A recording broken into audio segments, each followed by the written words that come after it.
Comment est-ce que j'ai fondé Animo? C'est une question qui revient extrêmement souvent quand vous me contactez et je tiens à y répondre aujourd'hui pour vous donner des exemples et peut-être l'envie d'en faire autant. Je m'appelle Marie Sutter, je suis spécialiste en comportement et en bien-être animal et je suis la fondatrice d'Animo, des animaux et des hommes, qui propose des formations professionnelles et tout public pour transmettre au plus grand nombre la passion et la compréhension du monde animal. Alors j'ai donc fondé Animo, en tout cas telle qu'elle existe aujourd'hui, en janvier 2020. Mais évidemment, ça aurait été beaucoup trop simple si ça avait commencé là et si les choses avaient été linéaires. J'aimerais bien vous raconter que j'avais des associés, que j'ai fait une levée de fonds, que les choses ont explosé très rapidement. C'est absolument faux. Comment est-ce que j'ai fondé Animo? D'abord, c'est en ne sachant pas très bien où j'allais, en ne sachant pas précisément ce que je voulais faire et en n'ayant pas une idée extrêmement précise sur le long terme de mes objectifs. Ce qu'on vous déconseille en général de faire quand vous vous lancez en business.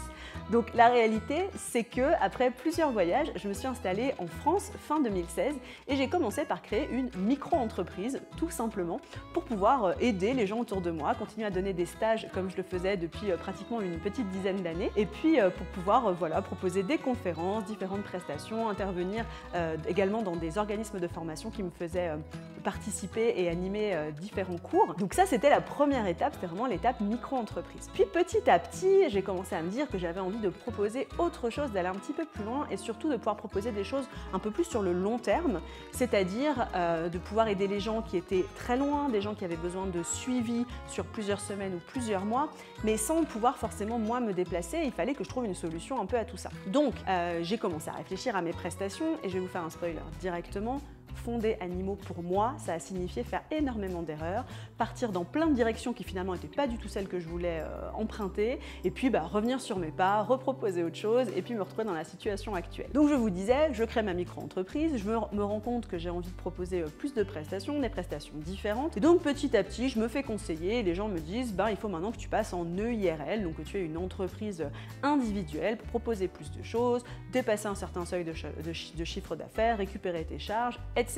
Bon, moi à l'époque j'y connaissais absolument rien, je fonce dedans, je ne savais pas que ça allait du coup entraîner beaucoup de complications pour la suite, mais bref, c'est un détail dans ce parcours.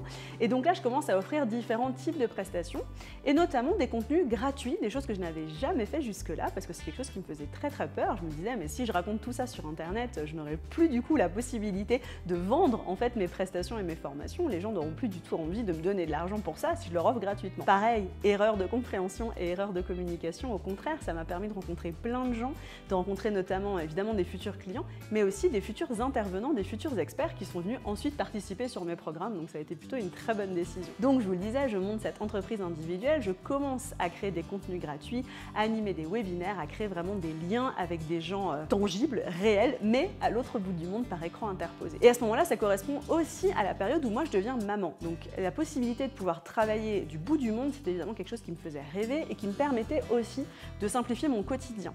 Parce que mes enfants me suivaient partout, donc organiser des stages dans ces conditions, c'est pas extrêmement simple. Ça me demandait notamment d'intercaler des petites pauses pour pouvoir allaiter, pour pouvoir m'occuper des enfants, pour éviter les pleurs, etc. Bref, pour vous la faire courte, c'était assez galère. Donc évidemment, l'idée de pouvoir développer cette partie en ligne me semblait particulièrement séduisante. C'était quelque chose que j'avais déjà commencé à mettre en place avant de devenir maman, mais là, évidemment, ça prenait de l'importance dans ma tête. Donc, je continue mon petit bonhomme de chemin en sachant toujours pas extrêmement précisément où je voulais aller. Je mets les choses en place et puis là, de rencontre en rencontre, je réalise que je donne de plus en plus de formations professionnelles dans des organismes de formation différents en Suisse et en France. Et je me dis que finalement, j'aimerais bien moi aussi créer ma propre formation professionnelle. Donc là, ça a été l'étape suivante. Je vous passe là encore les dizaines de semaines et de mois d'angoisse, de stress à me dire que je n'étais pas légitime, que je n'avais absolument rien à raconter et que c'était pas du tout judicieux de me lancer là-dedans. J'ai heureusement rencontré les bonnes personnes qui m'ont vraiment donné confiance en moi et j'ai fini par me dire oui, pourquoi pas finalement, pourquoi pas moi, pourquoi je me lancerais pas. Donc là j'ai commencé à travailler sur ce projet de créer une formation professionnelle. Donc c'est un projet qui m'a pris à peu près une année à temps plein de créer le contenu, de mettre en place toute la partie logistique, plateforme de formation, mais aussi la partie simplement encadrement, on va dire, d'un organisme de formation. Donc ça a été encore une nouvelle étape. Et là, les conseils continuent à affluer. Je continue, moi, à me former de mon côté, notamment en comportement et en bien-être animal, mais pas seulement. Je me forme aussi sur le fait de devenir vraiment, finalement, une dirigeante d'entreprise et pas seulement une formatrice qui se déplace de prestation en prestation prestation d'organisme de formation en organisme de formation. Et les choses commencent enfin à se cadrer un petit peu dans ma tête, les objectifs commencent à s'affiner. Et ça, si j'ai vraiment un conseil à vous donner, si vous avez des envies, des rêves, que vous voulez vous lancer dans le milieu animalier, que vous souhaitiez faire quelque chose purement de terrain ou au contraire être dans la transmission comme je fais moi à distance par exemple, le conseil numéro 1, c'est essayer d'avoir un chemin dessiné, des objectifs avant de vous lancer. Ça vous permet d'être vachement plus carré, de savoir vraiment où vous allez et surtout d'éviter de perdre du temps. Je ne l'ai pas fait au début, je me rattrape maintenant. Maintenant les choses sont planifiées au moins 2 ans à l'avance et j'ai une vue sur les 5 à 10 ans qui viennent, donc je me suis vraiment rattrapée. Mais au début c'était pas du tout le cas. Donc je décide de lancer ma formation professionnelle et les choses s'emballent un petit peu. Et là, pour être tout à fait honnête, je commence à vraiment paniquer parce que j'étais donc toute seule. Et à ce moment-là, je faisais tout, c'est-à-dire que je m'occupais de la communication, évidemment, de la vente, de la création des formations, du fait de donner les formations, le suivi pédagogique, mais également, comme je vous le disais tout à l'heure, tous les contenus gratuits qu'il y avait autour. Donc la rédaction d'articles de blog, les webinaires, etc., etc.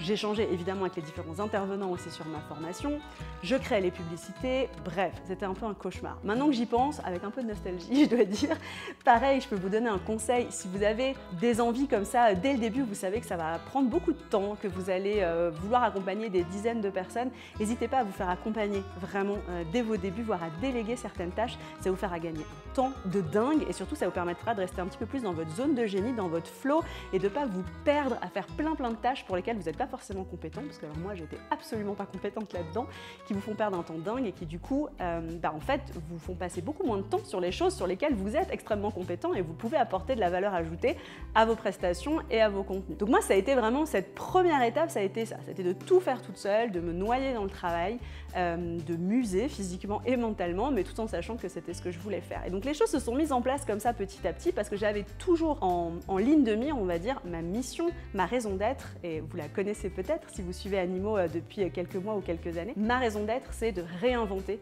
les relations homme-animal. C'est de vraiment permettre un autre souffle, une autre communication entre l'être humain et les animaux qui nous entourent, toutes les espèces, qu'elles soient domestiques, sauvages, captives ou non. Donc j'avais vraiment cette passion chevillée au corps et je savais qu'il fallait que je trouve une solution pour continuer à transmettre, continuer à rassembler un maximum de connaissances et continuer à trouver des moyens pour que les prestations plaisent évidemment autour de moi, qu'elles puissent toucher un maximum de monde et qu'elles puissent faire un effet boule de neige. Donc les choses se mettent donc en place progressivement et là je me dis ok, je veux aller plus loin. Je crée une formation professionnelle, super, je vais apprendre gentiment à déléguer mais je voudrais vraiment faire plus. À ce moment-là, on me conseille de passer en société. Donc je vous passe là encore les détails, je vous passe beaucoup de choses dans cette vidéo mais c'est mieux parce que sinon vous allez y passer la soirée. Donc je vous passe encore les détails là-dessus mais du coup à ce moment-là, création de société, une puis une deuxième société pour vous proposer des prestations complètement différentes. Le stress augmente, mon rôle aussi évidemment. Et là je réfléchis encore, comment est-ce que je peux concrètement être plus efficace et pouvoir aider plus de gens, accompagner plus de binômes humains animaux et surtout avoir un impact vraiment concret sur le terrain. Les choses apparaissent avec une fulgurance totale.